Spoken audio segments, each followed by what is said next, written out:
5 बहुओं का नारियल पानी वाला ठंडा ससुराल। दोपहर की चिलचिलाती धूप में मनोज जी एक टोकरी में नारियल रखकर बेच रहे थे। हे भगवान, ये धूप तो आज जान ही निकाल लेगी। सुबह जल्दबाजी में घर से कुछ खा पी कर भी नहीं निकला था, पेट में तो जैसे चूहे कबड्डी खेल रहे हैं। चलो, जब तक कोई ग्राहक नहीं आ रहा तब तक एक नारियल ही पी लेता हूँ, थोड़ी तो भूख से राहत मिलेगी। मनोज जी एक नारियल लेते हैं और उसका पानी पीने लगते हैं। तभी वहाँ उनका सौतेला बड़ा भाई बलवंत आता है। अरे वाह रे वाह, वाह रे मेरे छोटे नवाब, क्या बात है। लो भाई, दुनिया वालों देख लो इसे, खुद का माल खुद ही गटक रहा है। अरे बड़े भैया, वो बस थोड़ी सी भूख लग रही थी इसलिए। अरे मुझे एक बात बता, जब तू अपनी टोकरी के सारे नारियल खुद ही पी जाएगा तो फिर बेचेगा क्या? और अगर नारियल बेचेगा नहीं तो कमाएगा क्या? अरे 5-5 सांड जैसे बेटे तो पैदा कर लिए हैं तूने, अब उनका पेट क्या हवा खिलाकर भरेगा? भैया, मैं मेहनत तो कर ही रहा हूं ना। क्या मेहनत कर रहा है तू? मेरे घर में पड़ा रहता है, मेरी छत के नीचे सोता है, ढंग का कोई काम तुझे करना नहीं है। बस तुझे तो ना मुफ्त की रोटियां तोड़ने की आदत पड़ गई है। तुझे तो मैं एक दिन धक्के मारकर घर से निकालूंगा, तब तेरी अकल ठिकाने आएगी। बलवंत गुस्से में वहां से चला जाता है। शाम का समय हो जाता है। मनोज जी अपनी खाली टोकरी लेकर घर लौटते हैं। घर बहुत बड़ा था। घर के अंदर बलवंत मनोज के परिवार से झगड़ा कर रहा था। देख सुलोचना, मैं साफ साफ कह रहा हूँ, ये घर कोई धर्मशाला नहीं है। घर में गिनती के कमरे हैं और उनमें से आधे कमरे तो तुम लोगों ने घेर रखे। अरे थोड़ी तो शर्म करो। क्या हुआ बड़े भैया, आप सुलोचना पर क्यों चिल्ला रहे हैं?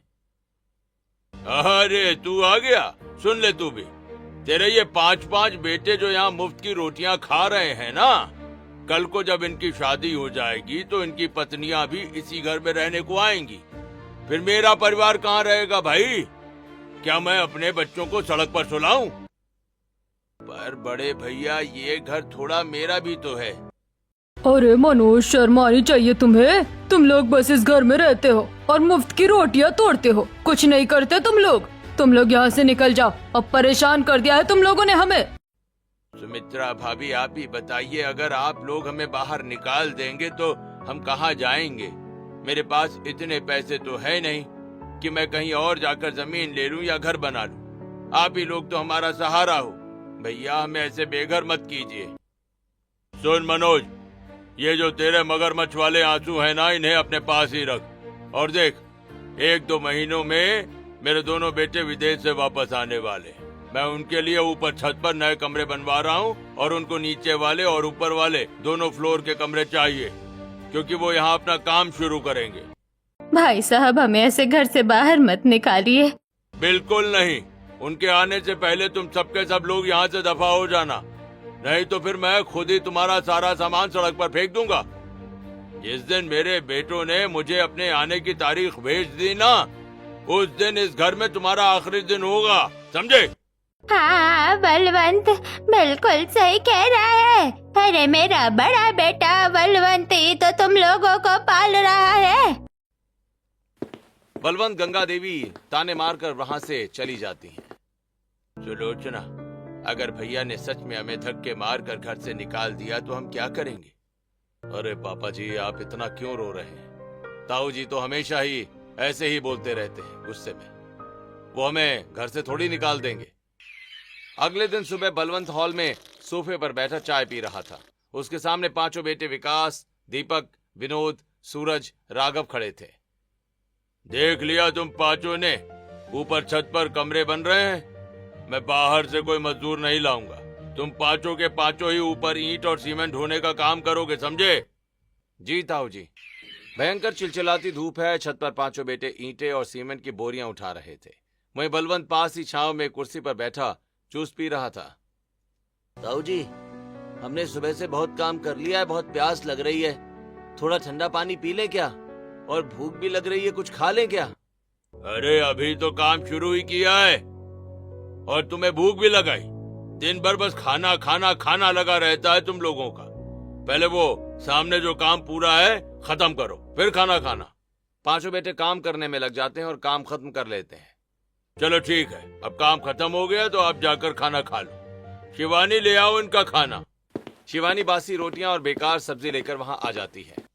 अरे ये घर का बचा हुआ खाना है, इसे वैसे तो गली के जानवर ही खाते हैं, पर मैंने सोचा कि जानवरों को क्यों खिलाना, तुम लोगों को ही खिला देता हूँ। वैसे भी तुम लोग क्या जानवरों से कम हो, हाँ? पांचों बेटे वो खराब खाना ले लेते हैं और उसे खाने लगते हैं। खाना खाने के बाद उन्हें प्यास लगती है। विकास ठंडे पानी की कैन देखता है जो कि छत पर रखी हुई थी। ए विकास, उसे मत छूना, वो ठंडा पानी है, मेरे लिए है। तुम लोग वो सामने वो सीमेंट वाली बाल्टी रखी है ना, जिसमें से काम हो रहा था, उसी का पानी पियो, वही तुम्हारी औकात है। पांचों बेटों को प्यास लगी थी, इसलिए पांचों बेटे उस पानी को पीने वाले होते हैं। तभी सुलोचना और अंजलि आ जाती है। दोनों के हाथ में नारियल थे। नहीं विकास भैया, आप ये गंदा पानी नहीं पियो। लो मेरे लाल, ये नारियल पानी पियो, तुम्हारे बाबू ने भेजा है। सुबह से तुम लोगों ने भयंकर धूप में काम किया है, इसे पीने से शरीर की सारी गर्मी शांत हो जाएगी। पांचों बेटे वो नारियल पानी पीते हैं। अरे ये ड्रामा बंद करो, काम खत्म नहीं हुआ है अभी। चलो जल्दी जल्दी सारा काम खत्म करो। रात का समय हो जाता है। ताऊ जी, अब तो बहुत रात हो गई है, अब बाकी का काम हम कल करेंगे। नहीं, सारा काम करो अभी, कल के लिए और भी काम है। ताऊ जी प्लीज, हम बहुत थक गए हैं, सुबह कर देंगे ना। मैंने कहा ना, काम अभी होगा। पांचों बेटे वापस जाकर अपना काम शुरू कर देते हैं। ऐसे कुछ समय बीत जाता है। पांचों बेटे दिन रात मेहनत करते हैं और काम खत्म हो जाता है। ताऊ जी, ऊपर का सारा काम खत्म हो गया है, सारे कमरे पूरी तरह से तैयार हैं। अब हमारी मजदूरी के थोड़े बहुत पैसे मिल जाते तो अच्छा रहता। अच्छा, तो अब तुम लोग मुझसे पैसे मांगोगे? अरे शर्म नहीं आती तुम भिखारियों को, हाँ? मेरे घर में मुफ्त का ठिकाना ढूंढ रखा है, मेरी दी हुई रोटी खाते हो, मेरा पानी पीते हो, इतनी सुख सुविधा मिलने के बाद भी मजदूरी के पैसे चाहिए तुमको? कोई पैसा वैसा नहीं है, निकलो यहाँ से। पांचों वहां से जाने लगते हैं। अरे रुको रुको, पैसे तो हैं मेरे पास, लो ये रही तुम सबकी मजदूरी, ये है तुम लोगों की असली औकात। बलवंत अपनी जेब से कुछ चिल्लर निकालता है और पांचों बेटों के आगे फेंक देता है। अब मिल गए ना तुम्हें पैसे भिखारियों। शाम का समय हो जाता है। शिवानी हॉल में कुछ सहेलियों के साथ बैठी थी। यार शिवानी, इतनी गर्मी में हमें ऐसे बिठा कर रखोगी या कुछ ठंडा वंडा भी पिलाओगी? अरे अंजलि, ओ अंजलि, जरा बाहर आना तो। अंजलि हॉल में आती है। देखो फ्रेंड्स, मिलो इससे, ये हमारे इस घर की परमानेंट नौकरानी है। जरा इसके कपड़े देखो और फिर हमारे कपड़े देखो। इसका ये पूरा सूट मुश्किल से 200-300 का होगा और हमारे ये ब्रांडेड कपड़े कितने महंगे हैं। अरे भाई, इसके हाथ में देखना फोन कौन सा है, नोकिया का। इस जमाने में भी ऐसा फोन कोई रखता है क्या? अब यहाँ खड़ी खड़ी मेरा मुंह क्या देख रही है? चल जल्दी जा किचन में और हम सब के लिए बढ़िया सा नाश्ता और जूस तैयार करके ला। अंजलि दुखी होकर वहाँ से चली जाती है। रात का समय हो जाता है। सुलोचना अपने कमरे में आती है, तभी वहाँ सुमित्रा आती है। अरे ओ सुलोचना, यहाँ महारानी की तरह क्यों बैठी है? चलो रात हो गई है, रसोई में जाकर सबके लिए खाना बना, दिन भर बस बैठी रहती है। सुलोचना जल्दी से जाकर खाना तैयार करती है और फिर डाइनिंग टेबल पर सभी को सर्व करती है। तू ये क्या बनाया है तूने? पूरा राशन खराब कर दिया। अकल घास चरने गई है क्या तेरी? सब्जी में इतना नमक क्यों डाल दिया? तू जानबूझकर रोज ऐसा करती है ताकि तुझे काम न करना पड़े, गवार कहीं की। लगता है जल्दबाजी में हो गया भाभी जी, गलती हो गई, मैं अभी दूसरा बना देती हूँ। जा दोबारा खाना बना कर ला। सुलोचना वहाँ से जाने लगती है, तभी सुमित्रा वहाँ पानी फैला देती है, जिससे सुलोचना गिर जाती है। अब जल्दी से उठ और जल्दी से अच्छा खाना बना कर ला। बस तेरी कमर तो नहीं टूटी ना? टूट जाती तो तेरे को अक्ल आ जाती। सुलोचना धीमे से उठती है और किचन में चली जाती है।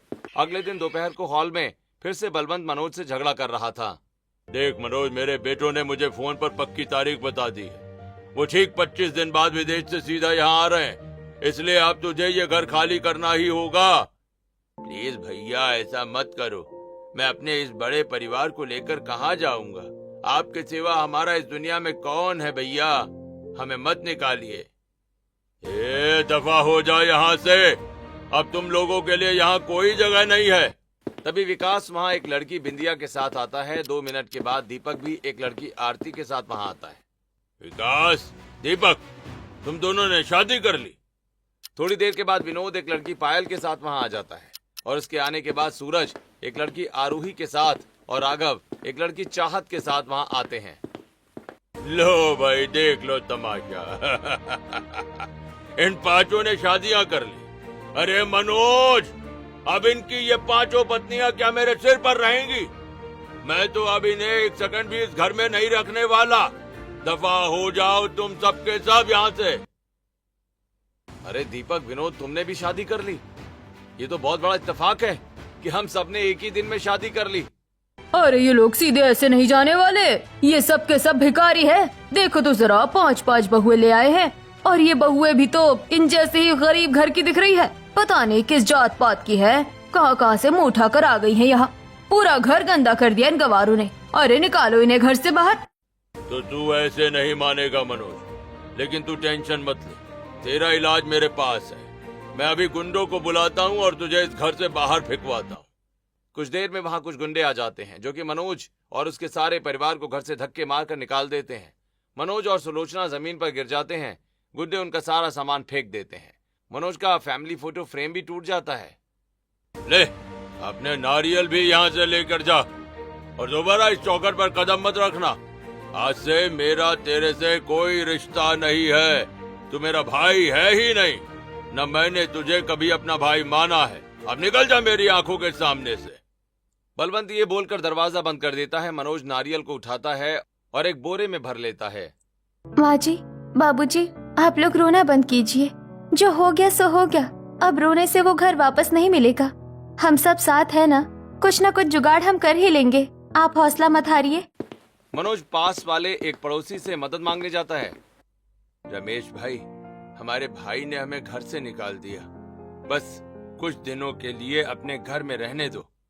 देखो भाई मनोज जी, मैं आपकी मजबूरी समझता और मदद भी कर देता, लेकिन आप लोग कोई 1-2 इंसान थोड़ी ना हो, पूरे 13 लोग हो और मेरा घर छोटा सा है। इतने सारे लोगों के लिए मेरे यहाँ जगह नहीं है। कोई भी मनोज की मदद नहीं करता। सब परिवार वाले दुखी हो जाते हैं। धूप ज्यादा तेज हो रही थी, इसलिए सब एक पेड़ के नीचे एक साथ बैठ जाते हैं। पापा, बहुत भूख लग रही है। भूख अब सहन नहीं हो रही। हे भगवान, ये कैसा दिन दिखा दिया। शरीर में तो अब बिल्कुल ताकत नहीं बची। ऐसा लग रहा है चक्कर खाकर यही गिर पड़ूंगी। पापा, भूख तो हमें भी लगी है। बच्चों देखो, जब भैया ने हमारा सामान फेंका था तो उन्होंने नारियल भी फेंके थे जो मैंने एक बोरे में भर लिए थे। लो, सब लोग एक एक नारियल का पानी पी लो। पेट में कुछ जाएगा तो थोड़ी जान में जान आएगी, भूख भी मिट जाएगी। सभी घर वाले नारियल पानी पी लेते हैं। चलो, अब कहीं और रहने का ठिकाना ढूंढना पड़ेगा। चलो। सभी घर वाले भटकते भटकते जंगल में पहुंच जाते हैं जहां बहुत सारे नारियल के पेड़ लगे होते हैं। तभी अचानक तेज बारिश शुरू हो जाती है। इस बारिश को भी अभी ही आना था क्या? चलो, सब पेड़ों के नीचे छुप जाओ। अब सब नारियल के पेड़ के नीचे खड़े हो जाते हैं, लेकिन तब भी सभी लोग बारिश से भीग रहे थे। अरे आरती, पायल, जल्दी से ये नारियल के पत्ते उठाओ और इन्हें अपने सर पर रख लो, इससे हम भीगेंगे नहीं। बिंदिया, आरती, पायल बड़े बड़े नारियल के पत्ते उठाती हैं और सभी घर वालों को देती हैं। ये लीजिए माँ जी, इसे अपने सिर के ऊपर ऐसे रख लीजिए। पूरा परिवार उन नारियल के पत्तों को अपने सिर पर रख लेता है। थोड़ी देर बाद भयंकर आंधी चलने लगती है। हवा के जोर से पेड़ों से कई सारे नारियल जमीन पर गिरने लगते हैं। थोड़ी देर के बाद बारिश और आंधी दोनों रुक जाते हैं। अरे एक बात बताओ, तुम पांचों ने इतनी जल्दी शादी कैसे कर ली? ये सब कैसे हुआ? हाँ भैया, मुझे भी बताना, आप पाँचों ने ये गुपचुप शादियाँ कैसे कर ली? मैं खेत में काम कर रहा था ना, भयंकर धूप थी। तब बिंदिया मेरे पास मटके का ठंडा पानी लेकर आई और बोली, आप थक गए होंगे, पानी पी लो। हम वहीं एक नीम के पेड़ के नीचे बैठकर बातें करने लगे। तभी वहाँ अचानक एक बड़ा सा सांप आ गया। मैं बहुत डर गई थी। फिर विकास जी ने तुरंत मुझे पीछे किया और अपनी जान पर खेलकर मुझे बचाया। और सबसे बड़ी बात, इन्होंने उस सांप को मारा नहीं, उसे डंडे से दूर जंगल में छोड़ आए और बोले, जान तो उसमें भी है ना, फालतू में क्यों मारना। बस उस दिन से हम अच्छे दोस्त बन गए और पता नहीं चला कि कब प्यार हो गया। माँ, और मैं जिस राशन की दुकान पर काम करता था ना, आरती वहीं रोज राशन लेने आती थी। हमारी अच्छी दोस्ती हो गई थी। एक दिन मेरे पापा जी बहुत बीमार थे। उनके इलाज के लिए मुझे पैसों की सख्त जरूरत थी, पर मेरे पास पैसे नहीं थे। मैं दुकान के सामने खड़ी रो रही थी। तब दीपक जी ने बिना कुछ सोचे अपनी सारी सेविंग्स दे दी उन्होंने मेरे पापा की जान बचाई माँ जी, और उसी दिन से मैं इनसे प्यार करने लगी और फिर हमने भी शादी कर ली। और माँ, मैं जिस फैक्ट्री में काम करता था, पायल भी वहाँ काम करती थी। उस फैक्ट्री के मालिक का एक बिगड़ैल शराबी बेटा था जो पायल के पीछे पड़ा हुआ था।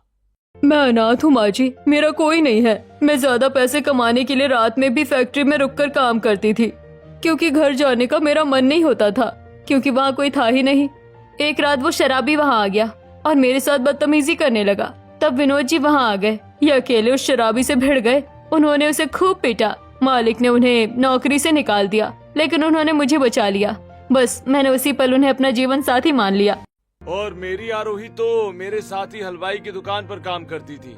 एक दिन रसोई में भयंकर आग लग गई और आरोही अंदर ही फंस गई। कोई अंदर नहीं जा रहा था इसे बचाने के लिए। तब सूरज जी एक मोटा गीला कंबल ओढ़कर आग के बीच कूद गए। मुझे बचाते बचाते उनके खुद के हाथ जल गए माँ जी, लेकिन इन्होंने मुझे बचा लिया। फिर हमारी दोस्ती हो गई और पता नहीं चला कि दोस्ती कब प्यार में बदल गई। अरे हमारी स्टोरी में कोई एक्शन नहीं है माँ।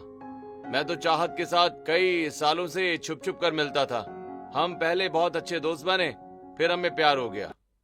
वाह, आप सबकी लव स्टोरी तो एकदम फिल्मों जैसी है। क्या मस्त कहानी आप लोगों की। देखो बेटा, जो हुआ सो हुआ। शायद भगवान को यही मंजूर था। मुझे तो इस बात की खुशी है कि मेरी पांचों बहुएं कितनी संस्कारी और हिम्मत वाली है। इतने बुरे वक्त में भी तुम सब हमारे साथ खड़ी हो। यह हमारे घर की असली लक्ष्मी है। बिल्कुल सही कहा सुलोचना। तभी बिंदिया की नजर आंधी से गिरे हुए ढेर सारे नारियलों पे पड़ती है। ये देखो, आंधी से कितने सारे नारियल गिर गए हैं। चलो जल्दी से इनका पानी पी लेते हैं और अंदर की मलाई खा लेते हैं, थोड़ी भूख तो मिटेगी। सब घर वाले नारियल पानी पीते हैं। दीदी जरा इधर देखो, ये नारियल कितना मजबूत है। इतनी ऊंचाई से आंधी में गिरा फिर भी ये टूटा नहीं। हाँ तो दीदी वो देखो, उस खाली नारियल के अंदर एक छोटा सा चूहा बारिश से बचने के लिए अंदर जा रहा है। वो उसमें रह रहा है। दीदी, जब ये छोटे जानवर इस मजबूत नारियल को अपना घर बना सकते हैं, तो क्या हम नहीं बना सकते? चाहत, बात तो तू एकदम पते की कह रही है। हमारे पास रहने का कोई ठिकाना तो है नहीं, तो क्यों ना हम सब मिलकर इसी जंगल में नारियलों से अपना खुद का घर बना ले। बाबूजी, माँ जी, हमने सोच लिया है। हम इन पेड़ों से नारियल लेंगे, जंगल से लकड़ियाँ और मिट्टी लाएंगे और एकदम गोल आकार का बिल्कुल एक बड़े से नारियल जैसा घर बनाएंगे। नारियलों का घर? अरे बहुओं, ये तुम कैसी बातें कर रही हो?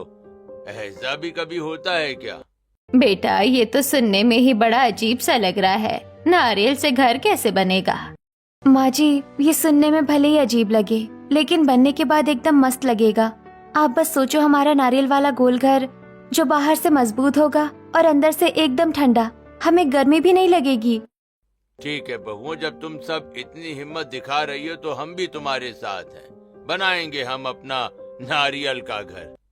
पांचों बहुओं ने हाल फिलहाल रहने के लिए साड़ियों और लकड़ियों से एक छोटी सी झोपड़ी बना ली थी। सब उसमें बैठे हुए थे और नारियल पानी पी रहे थे। देखिए बाबूजी, ये कपड़ों की झोपड़ी तो बस कुछ दिनों का जुगाड़ है। जब तक हमारा वो नारियल वाला ठंडा घर तैयार नहीं हो जाता, हम सब यहीं रहेंगे।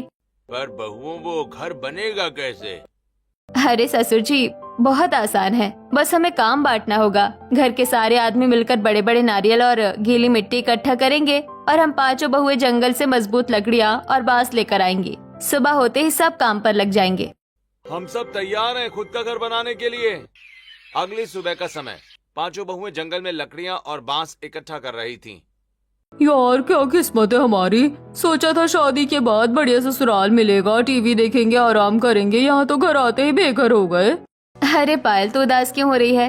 कोई बात नहीं, बेघर हो गए तो वो सुमित्रा ताई के ताने सुनने से तो अच्छा ही है ना ये जंगल। अब हम खुद अपना घर बनाएंगे और एकदम अपने तरीके से बनाएंगे। बिल्कुल सही कहा रोही। तुम ही सोचो, दुनिया में सबके पास ईंट पत्थर के घर है, पर हमारा घर तो एकदम हटके होगा ना, नारियल का घर। दूसरी तरफ घर के सभी आदमियों ने नारियल इकट्ठे कर लिए थे। तभी पांचों बहुएं लकड़ियां लेकर वहां आती हैं। बहुओं, सच बताऊं तो मुझे अभी भी यकीन नहीं हो रहा है कि नारियलों से हमारा घर बन सकता है। जिंदगी भर नारियल बेचे हैं मैंने, पर इसका घर? ऐसा लग रहा है कि ये तो संभव ही नहीं है। ससुर जी, आप बिल्कुल फिक्र मत कीजिए। नारियल का घर बनेगा और ऐसा मजबूत बनेगा कि आप देखते रह जाएंगे। चलो, मिट्टी इकट्ठी हो गई, लकड़ियां आ गई और नारियल भी जमा हो गए। अब भगवान का नाम लेकर घर बनाना शुरू करते हैं। सभी घर वाले मिट्टी, लकड़ियों और नारियलों की मदद से घर बनाने में लग जाते हैं। पहले दिन सभी घर की आधी आधी दीवारें बनाते हैं। अगले दिन जब सब घर वाले अपने बनाए हुए घर को देखते हैं तो हैरान रह जाते हैं। लो, हो गया सत्यानाश। मुझे तो पहले ही पता था, हमारी तो किस्मत ही फूट गई है। ये घर कभी नहीं बन पाएगा। देखो, जो हमने दीवारें बनाई थी वो टूट गई। शायद हम लोग बेवकूफी कर रहे थे। नहीं बाबूजी, हम बेवकूफी नहीं कर रहे थे। ये दीवारें इसलिए टूट गई क्योंकि हमने लकड़ियाँ कमजोर लगाई थी और ये नारियल भी छोटे थे, इसलिए ये दीवारें टूट गई। हाँ माँ जी, अब हम हार नहीं मानेंगे। इस बार हम दीवारें और मजबूत बनाएंगे, अच्छी लकड़ियाँ लगाएंगे और इस बार बड़े बड़े नारियलों का इस्तेमाल करेंगे। हम फिर से घर बनाएंगे। पांचों बहुएं और बेटे फिर से पूरा काम शुरू कर देते हैं। इस बार वो बड़े ध्यान से मजबूत दीवारें खड़ी करते हैं। अरे वाह, इस बार तो दीवार हिली तक नहीं, एकदम पत्थर जैसी मजबूत बन गई है। कुछ दिनों की मेहनत के बाद उनका पूरा घर तैयार हो जाता है। उन्होंने 3 घर बनाए थे जो कि एकदम गोल नारियल की तरह दिख रहे थे। हे भगवान, मुझे तो अपनी आंखों पर यकीन ही नहीं हो रहा। इतना सुंदर और गोल घर, सच में बहुओं, कमाल कर दिया तुमने। सच में घर एकदम नारियल जैसा लग रहा है। तभी वहाँ चाहत नारियल के बड़े बड़े पत्ते लेकर आती है। लो, अब इन पत्तों को इस गोल छत पर अच्छे से लगा दो। भाभी, इन पत्तों से क्या होगा? अरे अंजलि, इसी से तो असली जादू होगा। जब ये नारियल के पत्ते छत पर लग जाएंगे तो अंदर और ज्यादा ठंडक रहेगी और हमें अंदर गर्मी नहीं लगेगी। हमारा नारियल का घर अंदर से एकदम ठंडा रहेगा। पांचों बेटे उन पत्तों को घर की छत पर अच्छे से लगा देते हैं। कुछ देर के बाद सभी घर वाले नारियल घर के अंदर आ जाते हैं। अरे वाह, बाहर तो आसमान से आग बरस रही है, पर यहाँ अंदर तो एकदम ठंडक है। सच में तुम बहुओं ने तो आते ही कमाल कर दिया भाई। रात का समय हो जाता है। सभी घर वाले नारियल वाले घर के अंदर बैठे हुए थे और सभी नारियल पानी पी रहे थे और बातें कर रहे थे। अरे आप सब लोग इतने सीरियस क्यों बैठे हैं? देखो, ये नारियल का पानी कितना ठंडा और मजेदार है। वही तो, हमने तो कभी सपने में भी नहीं सोचा था कि हम ऐसे जंगल वाले घर में रहेंगे। मुझे तो ऐसा लग रहा है जैसे हम हॉलीवुड की कोई सर्वाइवल मूवी देख रहे हैं। बाबूजी, माँ जी, मुसीबतें तो जिंदगी में आती ही रहती है, पर हमें उनका डटकर सामना करना चाहिए। हम लोग डर क्यों रहे हैं? जब हम सब एक साथ हैं, तो किसी भी मुसीबत को हंसते हंसते हरा देंगे। बहुओं की बातें सुनकर सभी घर वाले खुश हो जाते हैं। अगले दिन पांचों बहुएं छोटे नारियलों की मदद से एक बहुत अच्छी रसोई तैयार कर लेती हैं, जिसे बहुओं ने मिट्टी से लीप दिया था। लीजिए माँ जी, देखिए, ये हमारी बढ़िया सी रसोई तैयार हो गई और ये रहा आपका मिट्टी का चूल्हा। जीती रहो मेरी बच्चियों, रसोई तो बहुत ही प्यारी बनी है। तभी आरती, पायल और आरोही ढेर सारे नारियल के छिलके लेकर वहाँ आती हैं। भाभी, आप इन छिलकों का क्या करोगे अब? कल रात को जमीन पर सोने से सबकी कमर दर्द कर रही थी ना। अब देखना, हम इन नरम नरम छिलकों को पुरानी साड़ियों के अंदर भरकर सिलाई कर देंगे और हमारे घर के लिए एकदम बढ़िया गद्दे तैयार हो जाएंगे। क्या बात है, ठंडा नारियल का घर, मिट्टी की रसोई और अब नारियल के गद्दे। तुम पांचों तो सच में इंजीनियरों को भी फेल कर दोगी। रात का समय हो जाता है। सभी घर वाले नारियल के घर में सो रहे थे। देखो, सच में मेहनत का फल मीठा होता है। कितनी मेहनत की थी ना हम सब ने इस घर को बनाने में। बिंदिया, तुम सबने तो कमाल ही कर दिया। नारियल का घर बनाना इतना आसान नहीं था, पर तुम पांचों ने मिलकर हिम्मत नहीं हारी और आखिरकार नारियल का घर बना ही दिया। वही तो यार, बाहर कितनी भी चिलचिलाती धूप हो, आग बरस रही हो, लेकिन इस घर के अंदर एकदम ठंडक रहती है हमेशा। मुझे तो यार ठंड लगती है। सच में पायल, अब जाकर ऐसा लग रहा है कि हमारे पास भी कुछ अपना है, अपना खुद का घर। सच में बहुत मजा आ रहा है यहाँ। अगले दिन दोपहर का समय था। मनोज जी, सुलोचना और अंजलि एक साथ बैठकर बातें कर रहे थे। सुलोचना, बाहर देख रही हो कितनी भयंकर धूप है, लेकिन इस नारियल के घर के अंदर हमें एकदम गर्मी नहीं लग रही। अगले दिन पांचों बहुएं जंगल से कुछ सब्जियां ढूंढ कर लाई थी, जिसे वो बना रही थी। यार सच बताऊं, रात में तो इस घर में इतनी ठंडक हो जाती है कि मुझे तो कंबल ओढ़ना पड़ता है। और घर मजबूत कितना है। कल रात इतनी तेज हवा चल रही थी, पर हमारा घर तो टस से मस नहीं हुआ। सच में यार, हमने कभी सपने में भी नहीं सोचा था कि हमें कभी ऐसे जंगल में रहना पड़ेगा। पर कसम से यहाँ रहने में जो मजा आ रहा है ना, वो किसी आलीशान बंगले में भी नहीं है।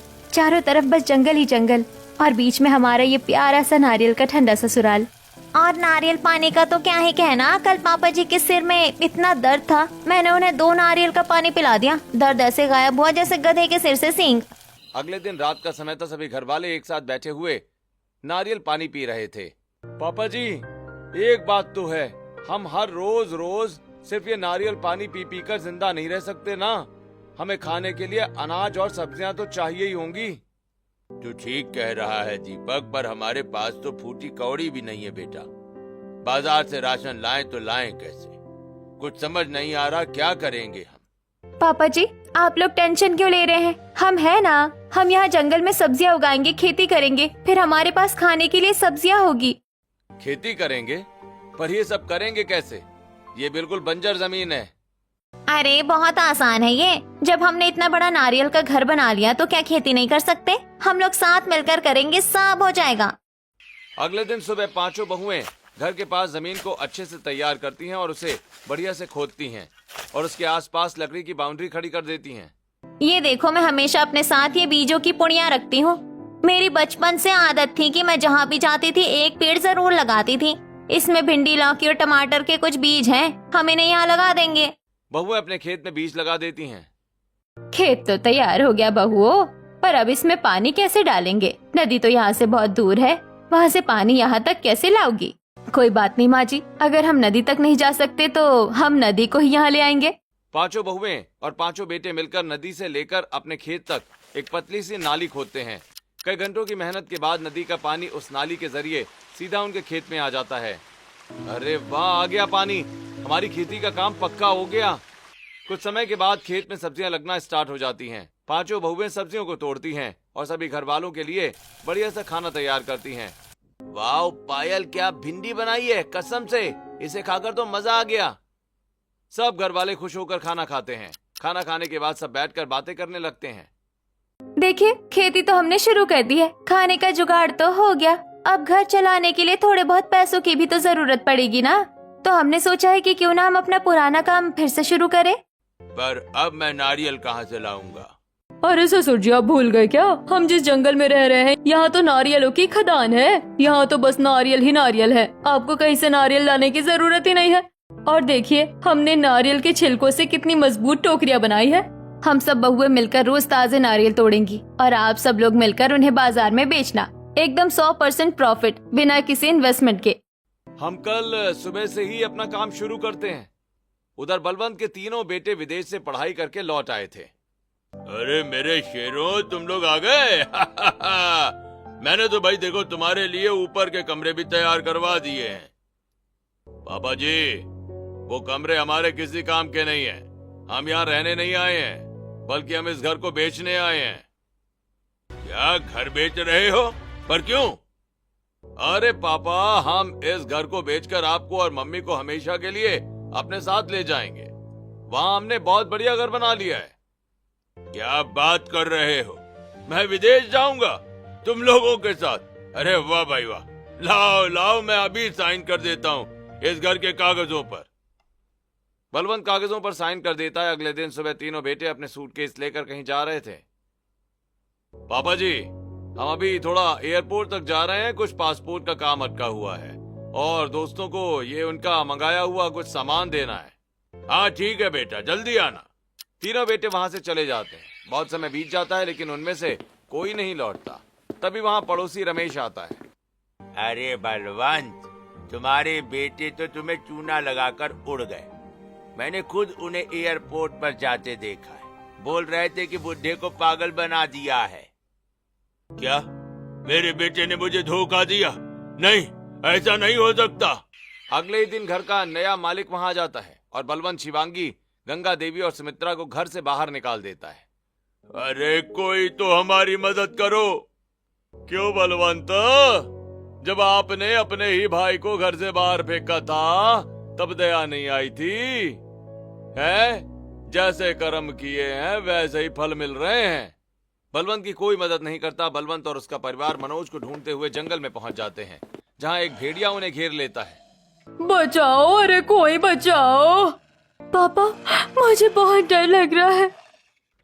पास ही में पांचों बहुएं नारियल तोड़ रही थीं, जो कि ये सब देख लेती हैं। अरे वो देखो, वो तो ताऊ जी और उनका परिवार है। उन पर जानवर हमला कर रहा है, मारो इस जानवर को। पांचों बहुएं भेड़िए पर नारियल फेंकना स्टार्ट कर देती हैं। भेड़िया डर जाता है और वहां से भाग जाता है। मुझे माफ कर दो बहू। मैंने तुम लोगों से कितना उल्टा सीधा बोला था और आज तुमने ही मेरी और मेरे परिवार की जान बचाई है। अरे ताऊ जी, आप ऐसे रोइए मत, आप मेरे साथ घर चलिए। पांचों बहुएं बलवंत और उनके परिवार को लेकर अपने नारियल वाले घर में आती हैं। मुझे माफ कर दे मेरे भाई, मैंने तुझे हमेशा गालियां दी, उल्टा सीधा बोला, तेरा घर छीन लिया। जिन बेटों के लिए मैंने तुझे बेघर किया, आज उन्होंने ही मुझे बेघर कर दिया। मुझे पता था कि बुरे वक्त में तू मेरी मदद करेगा, इसलिए मैं तुझे ढूंढते हुए यहाँ आ गया। मुझे अपने कर्मों की सजा मिल गई मनोज, मुझे माफ कर दे। अरे बड़े भैया, आप रोइए मत। आप तो मेरे बड़े भाई हैं और बड़ा भाई पिता समान होता है। सुलोचना, मैंने तुमसे जानवरों की तरह काम करवाया, मुझे माफ कर दे बहन। मैंने तुझे बहुत परेशान किया है। कोई बात नहीं भाभी जी, जो बीत गया उसे भूल जाइए। सबसे बड़े गुनहगार तो मैं हूँ बेटा। मैंने अपने बड़े बेटे का अंधा साथ दिया और उसे बिगाड़ दिया। मेरे हीरे जैसे छोटे बेटे को कभी नहीं समझा। माँ, गलती सबसे हो जाती है, कोई बात नहीं। अब सब कुछ ठीक हो गया है, मुझे इस बात की खुशी है। अंजलि, मैंने तेरा हमेशा मजाक उड़ाया, मुझे माफ कर दे यार। अरे शिवानी दीदी, कोई बात नहीं, मैंने तुम्हें माफ किया। वैसे भी तुम मेरी बड़ी बहन हो और बहनें ऐसे रोते हुए माफी थोड़ी ना मांगती है। बलवंत मनोज के साथ ही नारियल बेचने का काम शुरू कर देता है और दोनों भाई एक साथ नारियल बेचते हैं और रात को पूरा परिवार एक साथ बैठकर अपने नारियल वाले घर में बातें करते हैं और नारियल पानी पीते हैं और खुश होते हैं।